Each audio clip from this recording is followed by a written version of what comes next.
Welcome to Chillin' 101. We hope this video helps. You start by preparing the system and getting immediate results. You enable transparency effects in settings so the OS can render blur layers. This is crucial. Once done, close File Explorer windows and optionally install a lightweight utility that can inject acrylic or blur into Window Chrome. Make sure to export the registry before any edits.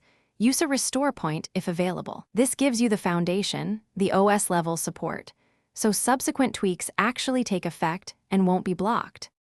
Next, you perform the detailed modification that forces File Explorer to use blur composition.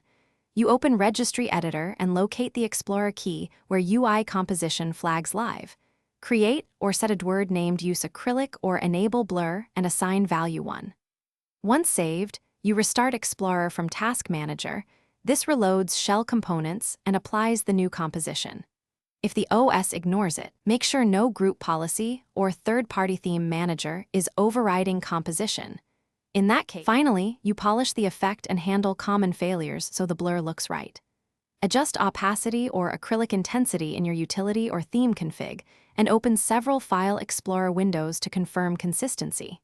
If you see visual artifacts, clear the icon cache, restart Explorer twice, and verify GPU driver updates.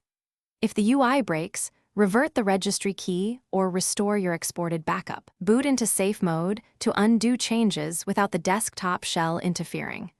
One tip: always keep a restore point in case you need to roll back quickly.